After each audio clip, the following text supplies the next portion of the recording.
बार महिलाएं प्रेगनेंसी के सिम्टम्स को कुछ और समझ लेती हैं और अपनी देखभाल करना बिल्कुल छोड़ देती हैं।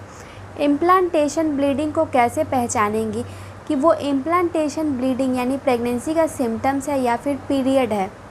काफ़ी ज़्यादा अंतर होता है दोनों में और इसको आपको देखना है, समझना है, नोटिस करना है कि आखिर प्रेगनेंसी रुक गई है या नहीं रुकी है।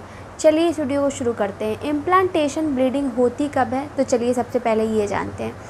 इम्प्लांटेशन ब्लीडिंग आपके इम्प्लांटेशन के समय में होती है। अधिकतर महिलाओं को इम्प्लांटेशन जब होते रहता है तो इम्प्लांटेशन ब्लीडिंग अनुभव होता है। इम्प्लांटेशन अब कब होता है, तो अगर ओवुलेशन से लेके चले तो ओवुलेशन से लेके छठे से लेके 12वें दिन तक आपको इम्प्लांटेशन ब्लीडिंग हो सकता है। क्यों? क्योंकि छठे से लेके 12वें दिन तक आपका इम्प्लांटेशन होते रहता है। इम्प्लांटेशन कई महिलाएं नहीं समझती हैं।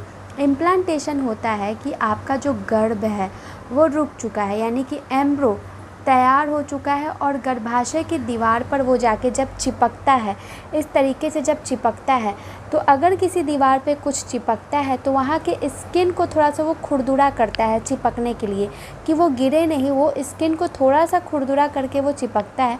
और जो खुरदुरापन वहाँ पे करता है, स्किन जब निकलती है वहाँ से, तो वही आपको इम्प्लांटेशन ब्लीडिंग आपको अनुभव होता है। वो कितना होता है, तो ऐसा नहीं कि उसका फ्लो काफ़ी ज़्यादा होता है, पैड्स लेने की ज़रूरत है, नहीं, बिल्कुल आपको स्पॉटिंग के जैसा अनुभव होगा वो, ना कि फ़्लो के जैसा।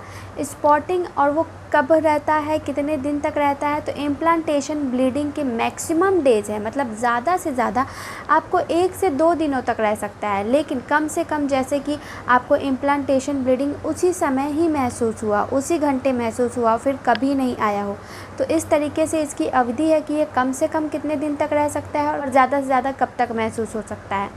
उसके बाद ये कि इम्प्लांटेशन ब्लीडिंग के साथ आपको एक और सिम्टम्स भी महसूस हो सकता है, इम्प्लांटेशन क्रैम्प, यानी कि दर्द महसूस होना।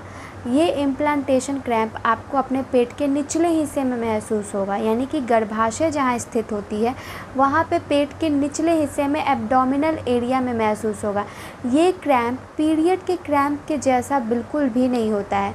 इसकी इंटेंसिटी बहुत लो होती है, बिल्कुल हल्का सा आपको क्रैम्प महसूस हो सकता है। हो सकता है कि जब इम्प्लांटेशन ब्लीडिंग अनुभव हुआ हो तभी ये क्रैम्प महसूस हुआ हो, उसी के आसपास घंटों में ही आपको क्रैम्प महसूस हुआ हो।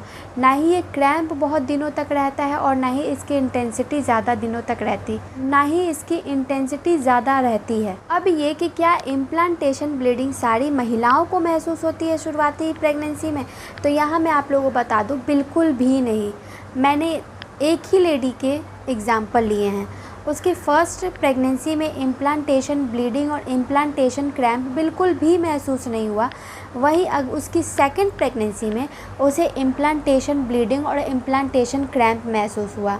वो कब महसूस हुआ था, तो उसके पीरियड मिस होने वाले डेट पे, जिस दिन उसके पीरियड आने के दिन थे उसी दिन उसको इम्प्लांटेशन ब्लीडिंग और इम्प्लांटेशन क्रैम्प महसूस हुआ था, जिसे उस महिला ने पीरियड समझ लिया था और वो बिल्कुल अनदेखा उसने कर दिया था। तो मतलब कि उस महीने उन्होंने ये समझ लिया कि पीरियड आ चुके हैं, लेकिन फिर नेक्स्ट मंथ उसे ये पता चला कि वो 2 मंथ की प्रेग्नेंट है। तो इस तरीके से आप इस कन्फ्यूज़न को क्रिएट ना करें। इम्प्लांटेशन ब्लीडिंग और इम्प्लांटेशन और पीरियड आने में फ़र्क समझें। 10 महिलाओं में से 1 या 2 महिलाओं को ही ये सिम्टम्स अनुभव हो, तो गौर करें।